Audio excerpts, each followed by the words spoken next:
BPSC TRE 4.0 की तैयारी करने वाले सभी साथियों का हमारे इस YouTube channel open study area पर हार्दिक अभिनंदन है। दोस्तों, आज हम देखने जा रहे हैं बिहार बीपीएससी टीआरई 4.0 के लिए 40 अंकों वाले जीके के लिए महत्वपूर्ण ये सेट नंबर 17। दोस्तों, यदि किसी भी प्रकार का कोई भी सेट आपका यदि छूट गया हो तो आप हमारे इस यूट्यूब चैनल के प्लेलिस्ट में चले जाइएगा और जा करके वहाँ फिर आप अपने छूटे हुए सेट्स या छूटे हुए क्लासेस को फ्री में कवर कर सकते हैं। लेकिन एक रिक्वेस्ट आपसे होगी, इस चैनल पर यदि आप नए हैं तो चैनल को सब्सक्राइब ज़रूर कर लीजिएगा, क्योंकि यह आपके लिए बड़ा ही महत्वपूर्ण साबित होगा, क्योंकि हमारे वीडियोस लगातार इस चैनल पर आते रहेंगे। पहला प्रश्न है, स्वदेशी आंदोलन के दौरान बिहार के किस पत्रिका पर प्रतिबंध लगा दिया गया था?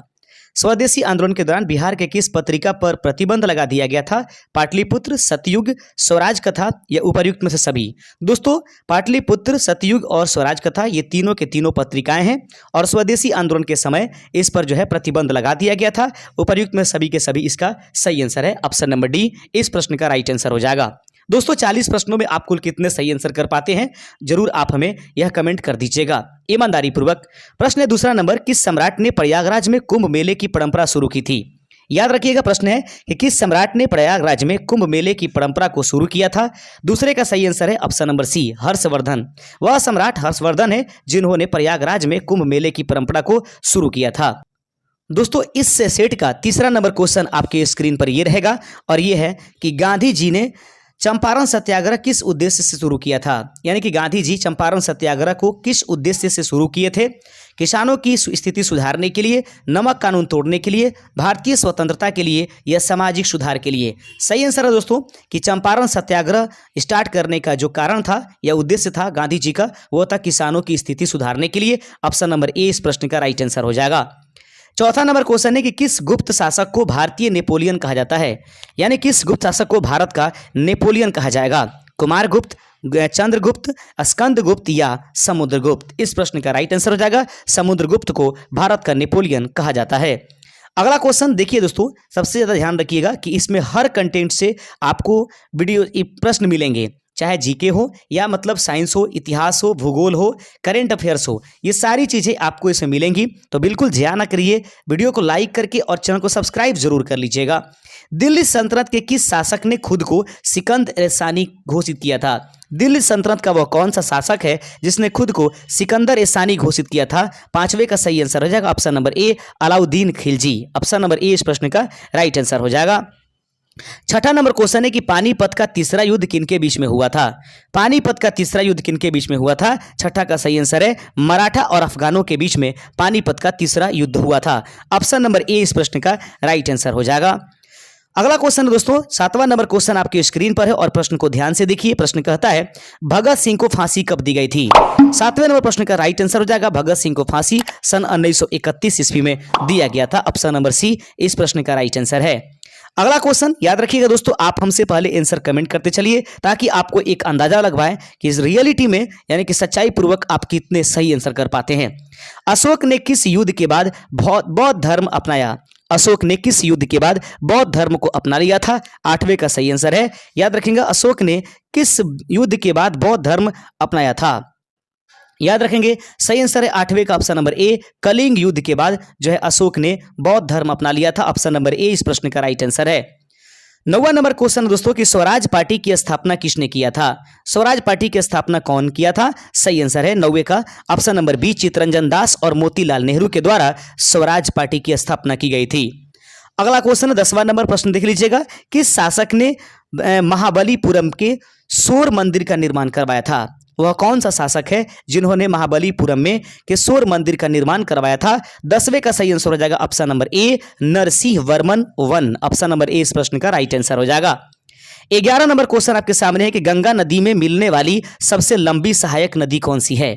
गंगा नदी में मिलने वाली सबसे लंबी सहायक नदी कौन है? सही आंसर है दोस्तों ऑप्शन नंबर डी, यमुना नदी गंगा नदी में मिलने वाली उसकी सबसे सहायक नदी के रूप में जानी जाती है। अगला क्वेश्चन है कि प्रश्न कहता है 12वां नंबर की दक्षिण भारत की सबसे बड़ी झील कौन सी है? दक्षिण भारत की सबसे बड़ी झील निम्नलिखित में से कौन है? 12वें का सही आंसर है वेम्बनाड। याद रखें, दक्षिण भारत की सबसे बड़ी झील जो है वेम्बनाड के नाम से जानी जाती है। 13वां नंबर क्वेश्चन आपके स्क्रीन पर है। प्रश्न कहता है 13वां नंबर, लेकिन दोस्तों सभी के सभी ऑप्शंस को थोड़ा सा हाजिर करा देने हैं। प्रश्न है कि किस पर्वतीय श्रृंखला को पश्चिमी घाट के नाम से भी जाना जाता है? वह कौन सी पर्वतीय श्रृंखला है जिसको हम और आप पश्चिमी घाट के नाम से भी जानते हैं? 13वें का सही आंसर ऑप्शन नंबर ए, सह्याद्री को पश्चिमी घाट के नाम से जाना जाता है। 13 नंबर प्रश्न का ऑप्शन नंबर ए इसका राइट आंसर हो जाएगा। 14 नंबर क्वेश्चन है कि भारत में कौन सा स्थान सबसे अधिक वर्षा प्राप्त करता है? भारत में वह कौन सा स्थान है जहां पर सबसे अधिक वर्षा प्राप्त होती है? सही आंसर ऑप्शन नंबर बी, मासिन राम इसका राइट आंसर हो जाएगा। अगला क्वेश्चन है कि पृथ्वी का सबसे बड़ा द्वीप कौन सा है? पृथ्वी का, याद रखेंगे, प्रश्न कहता है कि पृथ्वी का सबसे बड़ा द्वीप निम्नलिखित में से कौन है? सही आंसर है 15 का ऑप्शन नंबर ए, ग्रीनलैंड को पृथ्वी का सबसे बड़ा द्वीप माना जाता है। अगला क्वेश्चन देख लीजिएगा, 16वां नंबर प्रश्न है कि कृष्णा नदी का उद्गम स्थल कहां है? कृष्णा नदी का उद्गम स्थल कहां है? 16 का सही answer option number B, Mahabaleshwar में श्री कृष्णा नदी का उद्गम होता है। ऑप्शन नंबर आपके सामने क्वेश्चन था आपके पास 16 नंबर क्वेश्चन का सही आंसर ऑप्शन नंबर बी हो जाएगा। सतलुज नदी किस राज्य से होकर के गुजरती है? याद रखेंगे, सतलुज नदी किस राज्य से होकर के गुजरती है? 17वें का सही आंसर है पंजाब राज्य से होकर के सतलुज नदी गुजरती है, जो दिए गए ऑप्शन से उसके अनुसार। 18 नंबर क्वेश्चन देख लीजिएगा, अरावली पर्वत किस राज्य में स्थित है? अरावली का पर्वत निम्नलिखित में से किस राज्य में उपस्थित है? सही आंसर है कि अरावली की पर्वत राजस्थान में उपस्थित है। अगला प्रश्न देख लीजिएगा, सूर्य की ऊर्जा का मुख्य स्रोत निम्नलिखित में से क्या है? सूर्य की ऊर्जा का मुख्य स्रोत निम्नलिखित में से क्या है? 19 का सी ऑप्शन नंबर सी, यानी कि फ्यूजन जो है सूर्य की ऊर्जा का मुख्य स्रोत होता है। आप देख रहे हैं open study area YouTube channel पर बिहार बीपीएससी टीआरई 4.0 के लिए मस्ट इंपॉर्टेंट 40 अंक वाले जीके जीएस का सेशन का सेट नंबर 17। कोई भी वीडियो आपका छूटता है तो प्लीज जाकर के आप प्लेलिस्ट में हमारे जरूर देख लीजिए, जहां पर बीपीएससी टीआरई 4.0 के नाम से एक प्लेलिस्ट बना होगा। कौन सी नदी भारत और पाकिस्तान के बीच जल विवाद का मुख्य कारण है? निम्नलिखित में से वह कौन सी नदी है जो भारत और पाकिस्तान के बीच जल विवाद के मुख्य कारणों में से एक है? सही आंसर है 20वें का ऑप्शन नंबर ए, सिंधु नदी। याद रखेंगे, हाल ही फिलहाल में यह बहुत चर्चा में रहा है। अगला क्वेश्चन देख लीजिएगा, प्रश्न आपके सामने 21 नंबर उपस्थित करा दिया गया है और प्रश्न कहता है, प्यारे दोस्तों, देश ने हाल ही में दुनिया का पहला डीप सी रडार विकसित किया है जो ऊंची उड़ान भरने वाले विमानों का पता लगा सकता है। देश ने हाल ही में दुनिया का पहला डीप सी रडार विकसित किया है जो ऊंची उड़ान भरने वाले विमानों का पता लगा सकता है। प्रश्न का सही आंसर हो जाएगा 21 का ऑप्शन नंबर सी, चीन। ऑप्शन नंबर सी इस प्रश्न का सही आंसर है। दोस्तों, अभी आप करंट अफेयर्स का क्वेश्चंस देख रहे हैं बीपीएससी टीआरई 4.0 के 40 अंक वाले क्वेश्चनों में। अगला क्वेश्चन है, एक हाल ही में किस राज्य में इंदिरामा आत्मीय भरोसा योजना शुरू किया गया है? प्रश्न है कि हाल ही में किस राज्य में इंदिरामा आत्मीय भरोसा योजना शुरू किया गया है? 22वें का सही आंसर हो जाएगा ऑप्शन नंबर बी, यह तेलंगाना राज्य में ये शुरू किया गया है। 23 नंबर क्वेश्चन है, दिवस परेड 2025 में राज्य केंद्र शासित प्रदेशों की श्रेणी में किस राज्य की झांकी ने प्रथम पुरस्कार ये प्राप्त किया है? यानी कि यहाँ पर गणतंत्र दिवस होना चाहिए। गणतंत्र दिवस परेड 2025 में या किस राज्य या केंद्र शासित प्रदेश ने जो है प्रथम पुरस्कार हासिल किया है? 23 का सही आंसर हो जाएगा ऑप्शन नंबर सी, उत्तर प्रदेश राइट आंसर हो जाएगा। 24 नंबर क्वेश्चन है दोस्तों कि हथकरघा सम्मेलन मंथन का उद्घाटन किसने किया? हथकरघा सम्मेलन मंथन का उद्घाटन निम्नलिखित में से किसने किया? नरेंद्र मोदी, गिरिराज सिंह, पीयूष गोयल या स्मृति ईरानी? 24 का सही answer option number B, Giriraj Singh के द्वारा हथकरघा सम्मेलन मंथन का उद्घाटन किया गया है।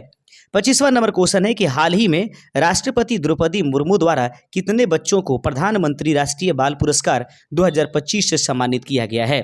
तो 25वें का सही आंसर हो जाएगा ऑप्शन नंबर बी, 17 बच्चों को। याद रखेंगे, ऑप्शन नंबर बी इस प्रश्न का राइट आंसर है। 26 नंबर क्वेश्चन आपके स्क्रीन पर ये रहेगा और प्रश्न को ध्यान से देखिए। प्रश्न कहता है दोस्तों, 26वां नंबर क्वेश्चन है कि गुरुत्वाकर्षण बल का आविष्कार किसने किया? इस प्रश्न का सही आंसर है न्यूटन के द्वारा गुरुत्वाकर्षण बल का आविष्कार किया गया। अगला क्वेश्चन है कि प्रश्न कहता है कि प्रकाश की गति कितनी होती है? प्रकाश की गति निम्नलिखित में से कितनी होती है? यानी कि निर्वात में प्रकाश की गति कितनी है? 27 का सही आंसर हो जाएगा ऑप्शन नंबर ए, 3 × 10⁸ मीटर प्रति सेकंड इस प्रश्न का राइट आंसर है। 28 नंबर क्वेश्चन आपके सामने है कि प्रश्न कहता है कि ध्वनि तरंगे किस प्रकार की होती है? ध्वनि तरंगे निम्नलिखित में से किस प्रकार की है? तो ध्वनि तरंग एक प्रकार की दोस्तों अनुदैर्घ्य तरंग होती है। ऑप्शन नंबर बी इस प्रश्न का राइट आंसर है। याद रखेंगे। और हालांकि याद रखिएगा, यह ध्वनि तरंगे जो होती है ना, वह विद्युत चुंबकीय तरंग अनुदैर्ध्य तरंग होती है। विद्युत चुंबकीय तरंग जो होती है वह प्रकाश होती है। 29 नंबर क्वेश्चन आपके सामने है कि भौतिकी में बल का मात्रक क्या है। यानी भौतिकी में बल का मात्रक निम्नलिखित में से ऑप्शन नंबर ए न्यूटन इस प्रश्न का राइट आंसर हो जाएगा। अगला क्वेश्चन देख लीजिएगा, 30वां नंबर क्वेश्चन आपके स्क्रीन पर है और 30वां नंबर क्वेश्चन कहता है, प्रश्न को ध्यान से देखिए, विद्युत धारा को मापने के लिए किस उपकरण का उपयोग किया जाता है। विद्युत धारा को मापने के लिए किस उपकरण का प्रयोग किया जाएगा। 30वें का सही आंसर ऑप्शन नंबर ए हो जाएगा। एमीटर का प्रयोग विद्युत धारा को मापने के लिए किया जाता है। अगला क्वेश्चन है कि भारी जल, याद रखेंगे प्रश्न कहता है, ध्यान से देखिए, प्रश्न है आपके सामने कि भारी जल का जो रासायनिक सूत्र होता है वह निम्नलिखित में से क्या है। भारी जल का रासायनिक सूत्र निम्नलिखित में से क्या है। इस प्रश्न का सही आंसर है ऑप्शन नंबर ए D2O जो होता है भारी जल का रासायनिक सूत्र होता है। प्रश्न है कि किस गैस को ग्रीन हाउस गैस के नाम से भी जानते हैं। 32 नंबर क्वेश्चन है कि किस गैस को ग्रीन हाउस गैस के नाम से जानते हैं। 32वें का सही आंसर हो जाएगा ऑप्शन नंबर ए कार्बन डाइऑक्साइड एक प्रकार की ग्रीन हाउस गैस के रूप में काम करती है। 33 नंबर क्वेश्चन आपके सामने है कि सोडियम क्लोराइड को साधारण भाषा में क्या कहते हैं। तो सोडियम क्लोराइड को साधारण भाषा में हम लोग नमक के नाम से जानते हैं। ऑप्शन नंबर बी इस प्रश्न का सही आंसर है। सबसे हल्की गैस निम्नलिखित में से कौन सी है। निम्नलिखित में से वह कौन सी गैस है जो सबसे हल्की गैस के रूप में जानी जाती है। 34 का सही आंसर है ऑप्शन नंबर ए हाइड्रोजन जो है सबसे हल्की गैस के रूप में जानी जाती है। 35 नंबर क्वेश्चन है कि पत्तियों का हरा रंग किस कारण से होता है। यानी पत्तियों का रंग हरा होने का मुख्य कारण निम्नलिखित में से क्या है। 35 का सही answer option number C chlorophyll इसका राइट आंसर हो जाएगा। अगला क्वेश्चन है 36 नंबर, देख लीजिएगा, मानव शरीर में रक्त को शुद्ध करने वाला अंग कौन सा है। मानव शरीर में रक्त को शुद्ध करने वाला अंग निम्नलिखित में से कौन है। सही आंसर है गुर्दे के द्वारा मानव शरीर में रक्त जो है शुद्ध किया जाता है। 37 नंबर क्वेश्चन है आपके सामने कि डीएनए का पूरा नाम क्या है। डीएनए का पूरा नाम निम्नलिखित में से क्या है। सही आंसर है डीऑक्सीराइबोन्यूक्लिक ये एसिड ऑप्शन नंबर ए इस प्रश्न का सही आंसर हो जाएगा। आइए देखते चलते हैं 38 नंबर क्वेश्चन आपके सामने है कि पाचन क्रिया में कौन सा एंजाइम प्रमुख होता है। निम्नलिखित में से वह कौन सा एंजाइम है जो प्रमुख होता है जो पाचन की क्रिया की बात की जाए। 38 का सही आंसर हो जाएगा ऑप्शन नंबर डी पेप्सिन जो होता है वह पाचन क्रिया में प्रमुख रूप से एक एंजाइम है। 39 नंबर क्वेश्चन है कि मनुष्य के शरीर में सबसे बड़ी हड्डी कौन सी है। निम्नलिखित में से वह कौन सी हड्डी है जिसको मनुष्य के शरीर का सबसे बड़ा हड्डी कहा जाता है। सही answer option number B femur जो है वह सबसे बड़ी हड्डी मानी जाती है। अंतिम नंबर क्वेश्चन दोस्तों आपके सामने कि मानव शरीर में कितने गुणसूत्र होते हैं। याद रखिएगा इस प्रश्न का आंसर आप लोग हमें कमेंट कीजिए। आपका सही अगर आंसर होता है तो 1 हार्ट्स हमारे तरफ से आपको यूट्यूब की तरफ से प्रदान किया जाएगा। शुक्रिया, जय हिंद।